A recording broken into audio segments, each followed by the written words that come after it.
Quelle que soit la situation, que l'on parle de violence physique, que l'on parle de violence psychologique, qu'on parle d'inégalité, c'est important que tout le monde s'approprie cette lutte, que ce soit des hommes, des femmes, des jeunes, des moins jeunes. C'est important que toute la société s'approprie cette lutte, parce que les femmes ne vont plus se laisser faire.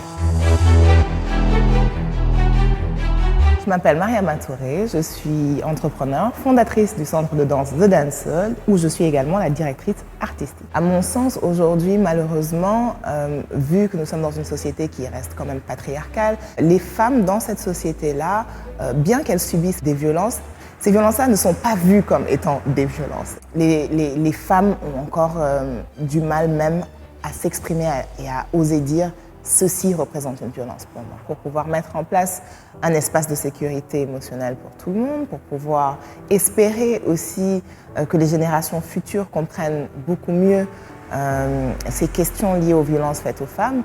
Il faut forcément que les hommes comprennent. Je pense que de manière plus globale, il faut tout simplement que les hommes acceptent un peu plus ce concept de féminisme-là, ouvrir leur esprit à l'idée que l'autre puisse, tout autant que soi, accepter ou refuser des choses, mais aussi à autant d'émotions valables et valides que soi.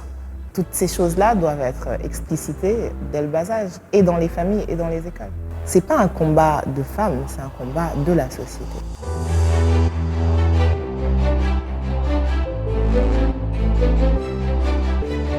Je pense que de manière générale, tous les artistes ont toujours un rôle de sensibilisation, d'être un miroir en fait de cette société-là via les œuvres que nous proposons pour qu'elles puissent voir finalement quels sont ces arts. On a eu envie de représenter et la société et de prendre une femme qui, elle, représenterait donc toutes ces femmes-là qui ont un jour subi une violence, quelle qu'elle soit. Au fil donc de la chorégraphie, elle va s'adresser à cette société-là.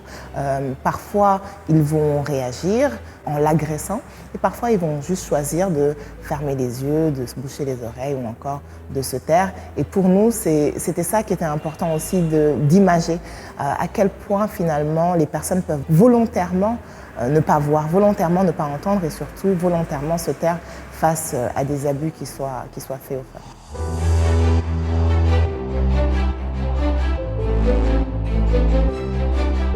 L'une des émotions principales qu'on a cherché à faire passer, c'est plutôt de la force. On a envie de dire, quel que soit ce qui se passe, qu'elle soit seule ou non, qu'elle soit violentée, abusée ou non, finalement, elles réussissent toujours à rester debout, à se relever. À aucun moment, la danse ne se fait au sol parce qu'on a décidé de faire passer le message qu'on courbe les chines mais on ne tombe jamais.